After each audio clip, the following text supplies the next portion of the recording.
Hello, welcome to our live line demonstration brought to you by Jackson County REMC. My name's Travis Mull and this is Larry Peters. We're here today to talk to you about electricity, a little bit about how it works, but more importantly, how to safely work around it. And to do that, we're going to use this live line demonstration that we have behind me. And what this is actually is a scaled down version of the actual power lines that Larry and I work on a daily basis. You'll notice that the wire up here, all the equipment, the material is exactly the same as the electricity lines that Larry and I work on. Obviously the poles are shrunken where you can operate and see it, so we even have the same voltage on our power lines as what the real power lines running up and down the road have. Now let me take just a minute and talk to you about generator safety while we're talking about backfeeding on transformers. Because what we've done here with this transformer, if you're not careful, you may do yourself without knowing it. When Larry and I are out working at night and we have whole lines of electric out, we see one home that has lights, that immediately sends up a red flag to us. We know that that home most likely has a generator. And if that generator has not been installed properly with a proper transfer switch, you could inadvertently be putting electricity back onto our power lines. And that could be very problematic for Larry and I, and it could also be very problematic for your neighbors. If your neighbor sees a line lying down on their road or on their driveway, they want to move it so they can go to work. They've been down to grab it not knowing that you're putting 7,200 volts of electricity back on that line, then you just caused them damage or harm or maybe death. So be very careful if you use generators. Ensure that they have a proper transfer switch on them that isolates them from the power grid. Now I have a button here in my hand. This is a hot button. We call this a hot button. Anytime I want that unit to become energized or hot, as I might say, I have to depress this button. Only when I have this button pushed is this line going to be hot. Now, but anytime I push this button, I'm going to tell Larry it's coming hot, so he will in fact know that the line is energized. We also have a light down on the far end there, and we're going to use that light to represent your home, the lights in your home. Anytime you see that light on the end on, that means the unit is energized. Now, in order for Larry and I to know if a line has been energized or not, the first thing we're going to do is take a voltage indicator or a tester, and we're going to test that line to see if it in fact is hot. And that's what Larry's going to do. I'm going to energize the line. He's going to put a tester on it. And if the line is energized, you'll hear an audible beep. Coming hot, Larry. Now you can hear that audible beep. That tells me that that line is in fact energized. Now, if I did not hear the beep, would that mean that the line is not energized and safe to work? Absolutely not. That piece of equipment there, that tester, is just a piece of mechanical equipment. It can and does fail from time to time. So we have other safety precautions, but that's our first line that we use there. I have here in my hand a report from Federated Insurance. And this report tells us that the #1 reason that the public comes into contact with power lines resulting in fatalities and injuries is antennas, ladders, and poles. Now we see a lot of people with aluminum step ladders, aluminum extension ladders. We understand aluminum, it's a little bit lighter, it's easier to work with. But the problem is that aluminum is a very good conductor. Electricity is looking for a way to get to the ground. That's what it wants to do. And that aluminum ladder would offer a very good path to the ground. Now we have here an aluminum ladder. We still see a lot of aluminum ladders out there on our system. Aluminum is a lighter weight material, it's easier to use. Extension ladders are substantially lighter when they're made from aluminum. Now Larry's going to demonstrate here what happens when it comes into contact with 7,200 volts of electricity. Coming hot.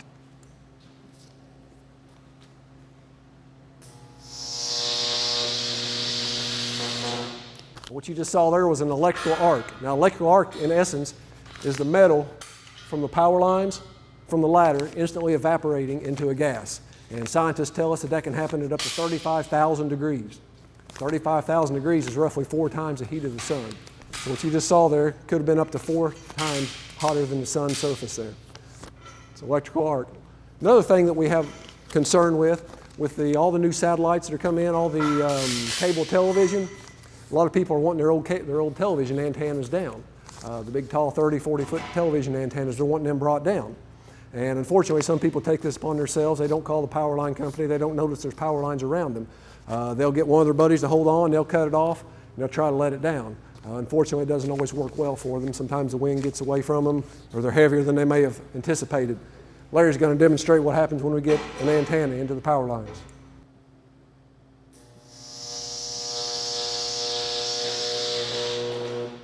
Again, that's 7,200 volts of electricity at up to 35,000 degrees. And the electricity was running down that pole at the speed of light. We know the speed of light's about 186,000 miles for 1 second. So if you had been holding on to the bottom of that tower when that electricity entered that, It'll cause very substantial injuries, if not death. In addition to things being raised up into the power lines coming in contact, we also have to be concerned with things falling down from the power lines coming into contact with the public. And that's the situation here. This is a guy wire. And you'll see guy wires that are attached to the top of poles. They'll go from the top of the pole down to the ground. They hold poles in specific positions where we want them to keep them from creeling over. Unfortunately, it happens a lot of times that vehicles drive into the bottom of these guy wires, they break them off from the ground, flip them up over the energized conductor. This guy wire could be hanging down at 7,200 volts unbeknownst to you. And that's exactly what happened to this particular guy wire I have in my hand. It came into contact with the 7,200 volt electric line. A young man had a hold of it down here. That young man suffered severe injuries and he later died from those injuries. If you see a line hanging down from the power lines, by all means call the electric company. We'll come out, we'll take care of the situation and make it safe. We're going to use a hot dog to simulate a human hand. There's a lot of similarities between a hot dog and my hand. It's about the size of a human finger. There's a lot of the makeup of it is the same, meat and things of that nature. And one thing that we can talk about is the moisture content of this hot dog. The United States Department of Agriculture mandates that a hot dog can be no more than 10% water, as opposed to you and I, a human body is about 60 to 70% water. And we know that the water is what makes us such good electric conductors. So in essence, you and I are 6 to 7 times better conductors than what this hot dog would be. Larry's going to demonstrate what happens when a human hand comes into contact with 7,200 volts. Coming hot.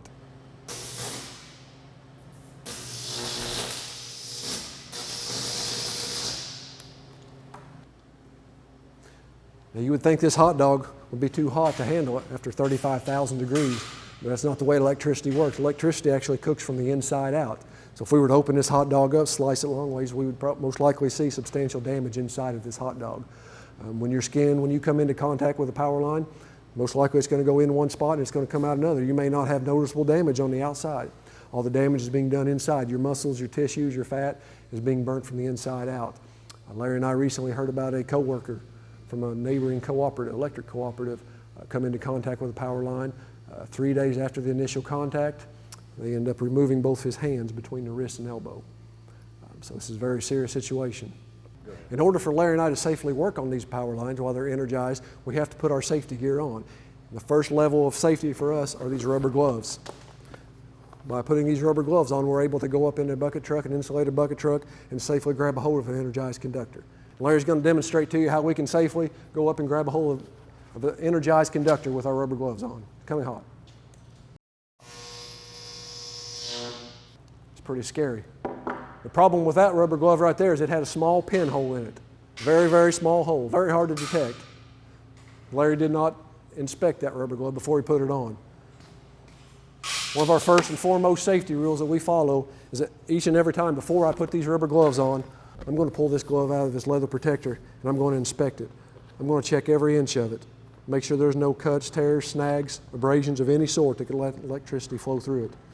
I'm going to inspect this glove like my life depends on it, because in fact it does. Larry has another glove. Now he's inspected that glove. He's checked it. He knows. He's willing to bet his life that that glove is good. Show us what happens on a good glove, Larry. Coming hot. As you can see, he's making contact between the neutral and the 7,200 volts. Nothing happened. We're going to talk about some things now that can make the electricity go out, that can flash your lights. The first thing we're going to talk about may not be the most obvious thing that you would think of when you think about electric outages. That's a Mylar balloon. A Mylar balloon basically is just made from thin aluminum foil, which again conducts electricity very well. People get Mylar balloons for their birthday, for their anniversary. After the news wore off of them, they take them outside and they let them go. Up and away they go. Unfortunately, a day or two later, they start losing their helium, they start coming back to Earth. If they find their way into a substation or an area where a lot of electricity is generated, they can cause massive amounts of damage. Larry has a Mylar balloon loaded. He's going to demonstrate what can happen when it comes between an energized conductor and something that's attached to the ground.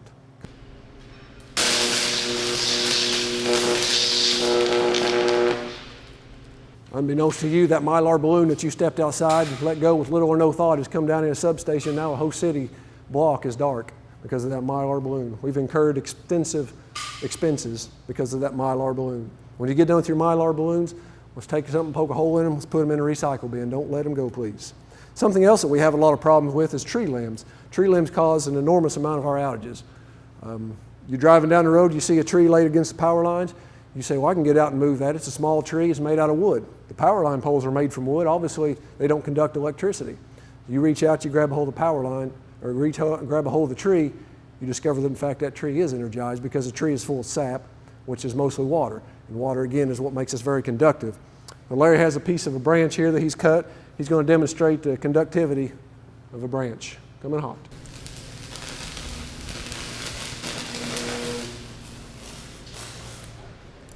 If you would have grabbed a hold of that branch right there, and when it was conducting, when it was in touch with that 7,200 volts, that 7,200 volts would have entered into your body, causing massive damage, if not death.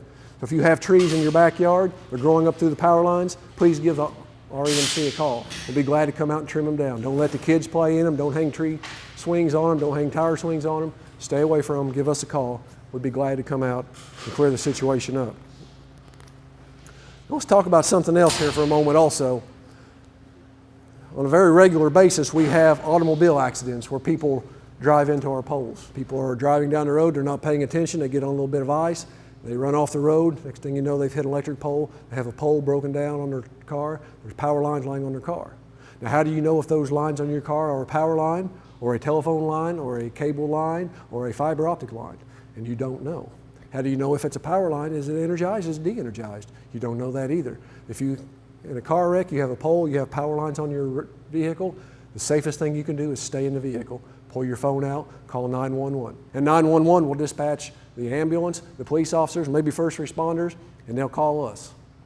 Now we put on a safety presentation for first responders, for police officers, for firefighters, and we bring them in and we talk to them about this exact thing that we're talking about here. We tell them, if there's a line on the vehicle, stay away. Wait till the electric company has come and determined the scene is safe before you grab a hold.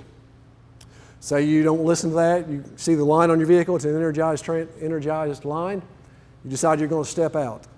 Larry's going to demonstrate to you what can happen to a rubber tire that comes into contact with 7,200 volts. Coming hot.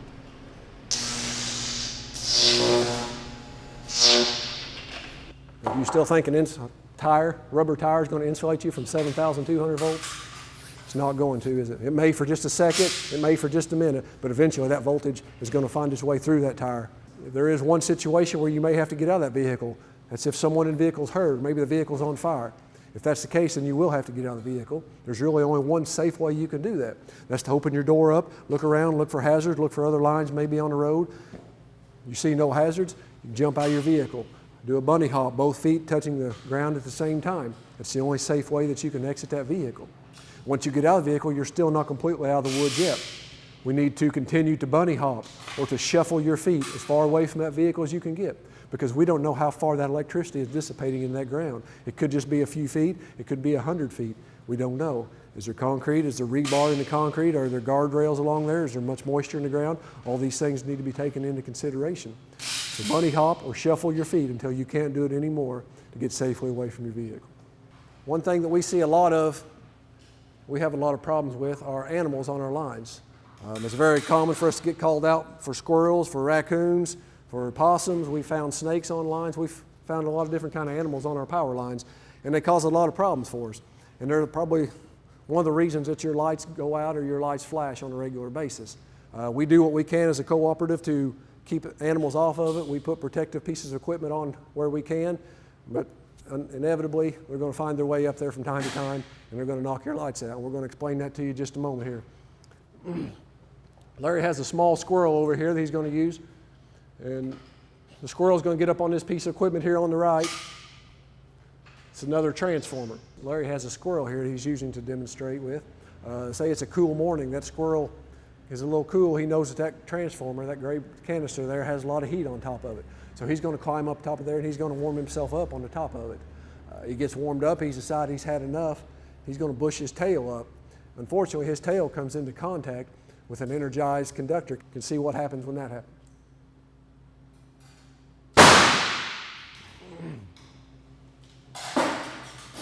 Now what you just heard there was a fuse blowing. You can see this gray tube over here is falling down.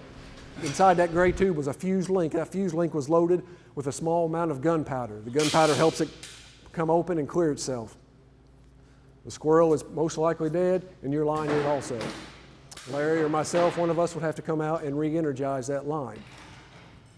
Now, one concern that I hear, one complaint that I hear on a very regular basis as I'm out working is that my lights were flashing. Last night my lights flashed. And that's very frustrating as a consumer, we understand that.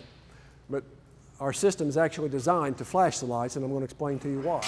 This next piece of equipment that you see over here, this gray one, is called an oil circuit reclosure, or an OCR for short. Now what this OCR does, it will sense that there's a problem on that line. It will sense that that squirrel has climbed up there. It will sense that a tree lamp is on the line. It will sense a problem on there, and what it will do momentarily will open the line up. Hopefully, whatever the problem is will have a chance to clear itself up. Because we know when electricity causes our muscles to contract, there's no way to let go. Well, when the OCR turns the electric off momentarily, hopefully the squirrel, whatever it is, won't be able to let go, will fall in the clear. And the oil circuit reclosure re-energizes the line. If the oil circuit reclosure knows that there's still a problem, senses a problem still on that line, it's going to turn the electricity off again momentarily. If it notices there's still a problem on the line, it's going to turn it off again, this time for just a little bit longer. It's going to turn back on. When it comes back on, if there's still a problem on the line, it's going to shut off and it's going to stay off. And someone like Larry or myself will have to come and re-energize the line. We're going to demonstrate that for you now. So if you'll turn your attention to the light down there on the end, and watch how it flashes when Larry makes contact. Coming hot. Line is energized. Contact, it's out. Back on.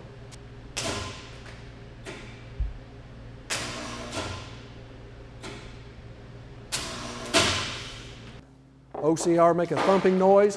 What's happened now is there's a yellow handle that's fallen down on the OCR. When Larry and myself pull up, we see the OCR yellow handle hanging down. We know that somewhere beyond that point, there's probably a serious problem. Most likely a tree has fallen through the line, the car has hit the lines are down on the ground somewhere, causing substantial damage.